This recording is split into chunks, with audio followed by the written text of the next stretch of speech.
In this section, we're going to talk about the matrix equation, which is just another way to represent a linear system.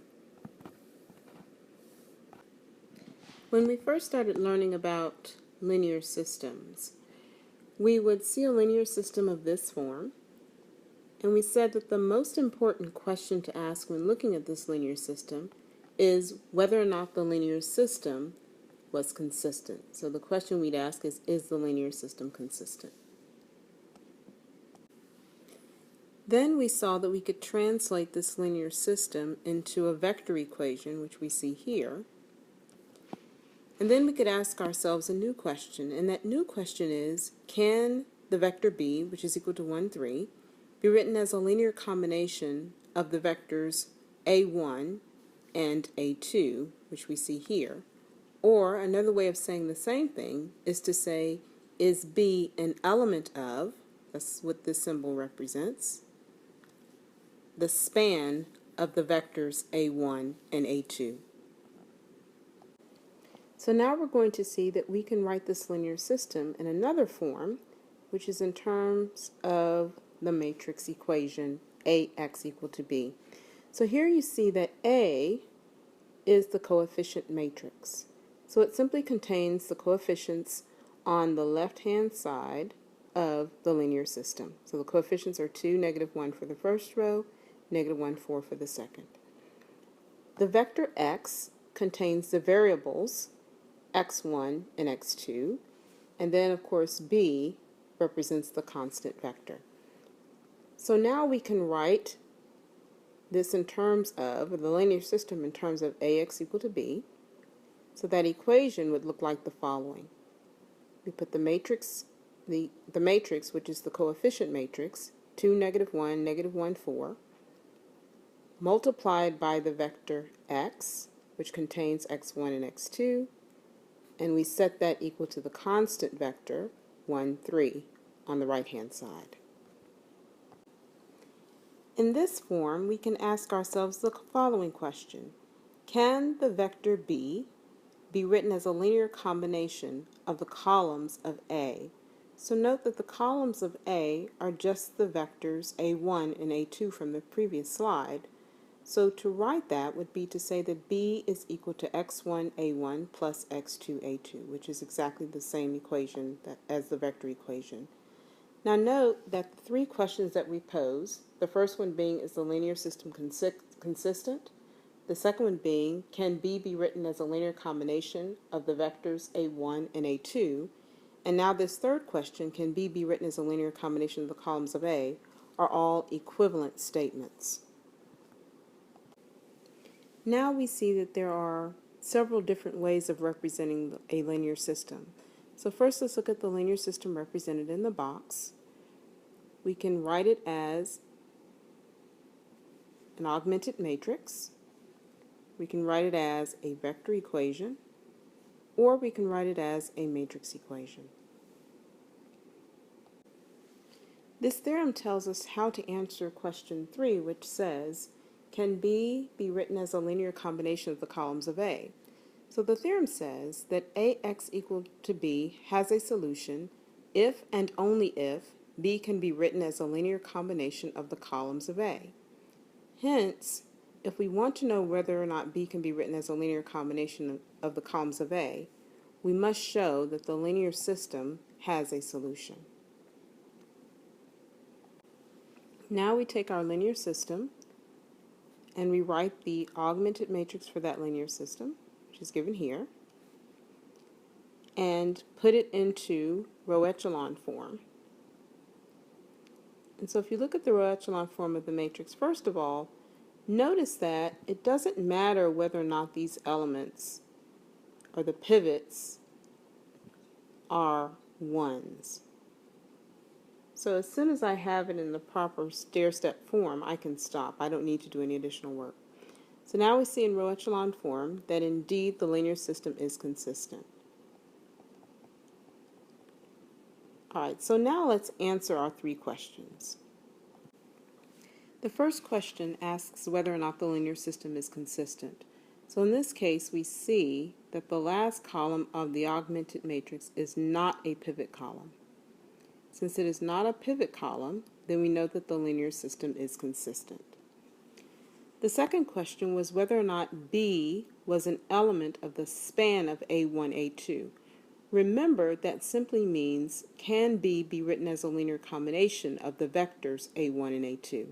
Since the linear system is consistent, then we know that B is indeed in the span. The last question asks us whether or not B can be written as a linear combination of the columns of A.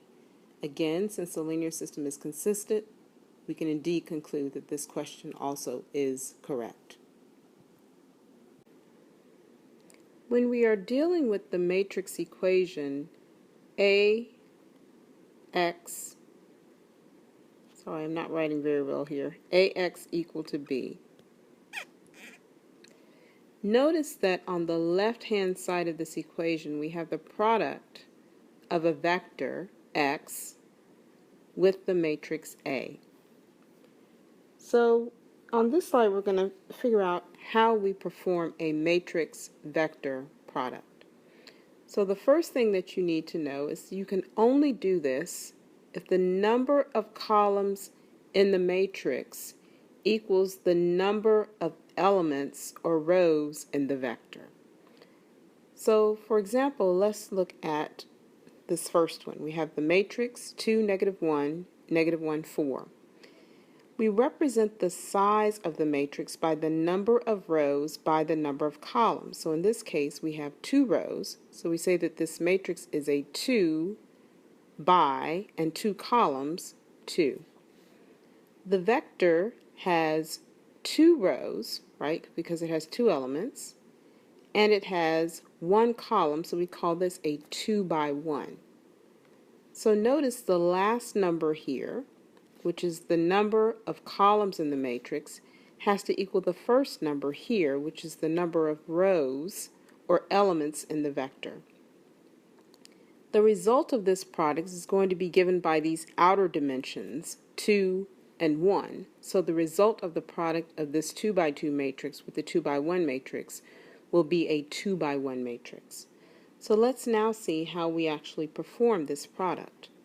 What you want to do is linearly combine the first row of the matrix A with the vector elements x1 and x2. So the first row of the product is going to be 2 times x1. So notice this is just like a linear combination, 2 times x1. And the second element is going to be -1 times, or plus -1 times x2. So by a linear combination, we mean that we take these coefficients, multiply them by the elements in the vector, and then we take the sum. So the second row of the product is going to be a linear combination of the second row with the vector x1, x2. And so we get -1 times x1 plus 4 times x2. So if we simplify this, notice that we have a 2 by 1 vector, which is 2x1 minus x2 as the first element, and minus x1 plus 4x2 as the second element. Another way to perform this same product would be to take the columns of the matrix A and linearly combine them with the elements of the vector x. So that would look like x1 times the vector 2, -1 plus x2 times the vector -1, 4. So notice what happens here is that we combine the first element of the matrix, of the vector x with the first column of the matrix, and we combine the second element of the vector x with the second column of the matrix A. So notice that this is going to give us exactly the same result, which is 2x1 minus x2 for the first row and minus x1 plus 4x2 for the second.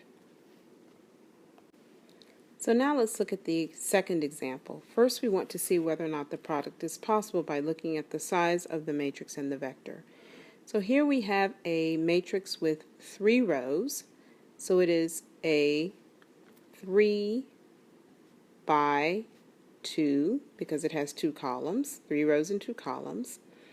And the vector is a 2 by 1. It has 2 rows and 1 column.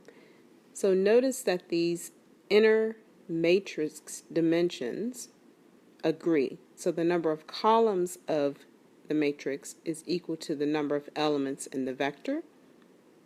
The result of this product will be 3 by 1, which will be a vector with 3 elements.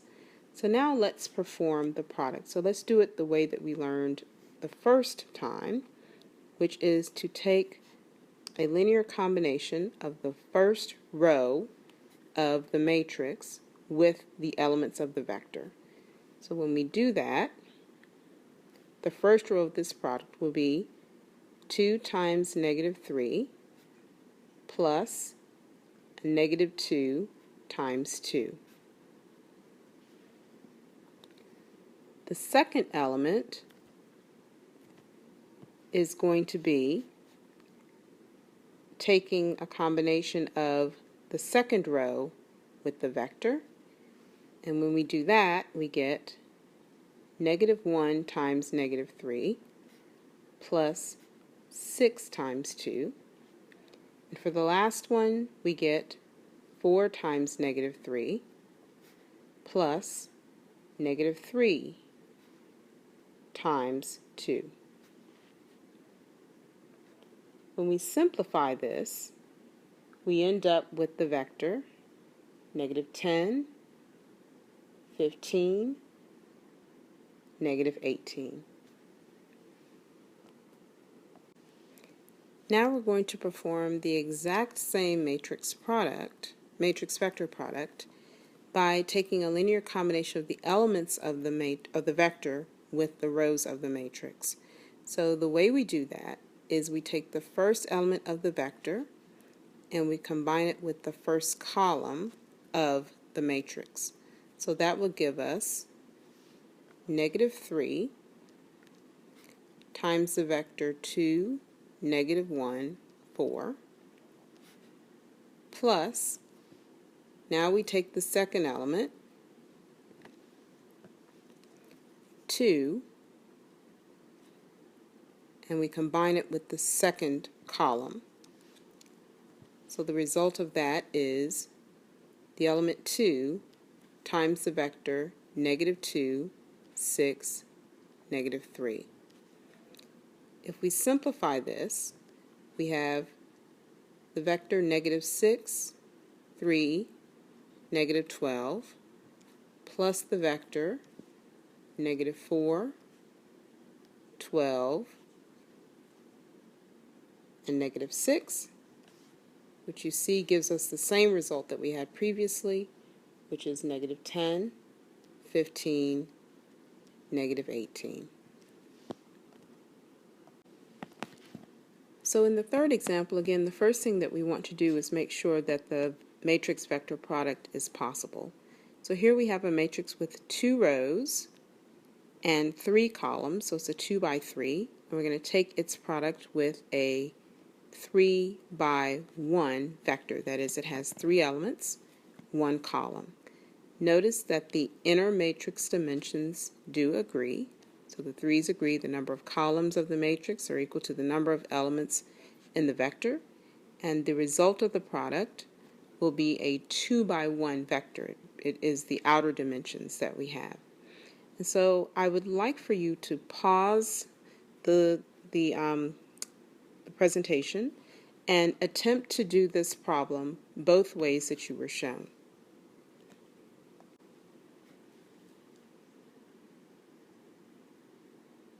All right, so now we're back, and you should have gotten the answer. You should have gotten the answer 14, 1. Now let's look at the last problem. Here we have again we're going to look at the size first. We have a 2 by 3, and it's going to be multiplied by a 2 by 1. So here we see there's a problem because the dimensions, or the inner dimensions, do not agree. The number of columns of the matrix does not equal to the number of elements in the vector. Hence, the only thing we can say is that this does not exist. So we cannot take a product in this case. So the last thing are the properties that we have when we are multiplying matrices with vectors. So in this first one, you see that if I have the product of a matrix times the sum of two vectors, I could either take the sum of the two vectors first and then multiply it on the left by the matrix A, or I could find the product of A times the first vector and add that to the product of A times the second. I would get the same answer. So in the second case, the value C that you see here is a scalar or a constant. And so if I have a scalar multiplied by a vector, and then I multiply that on the left by a matrix A, it's the same as having the scalar, or multiplying the matrix times the vector and then multiplying by the scalar. So either way, you'll get the same answer.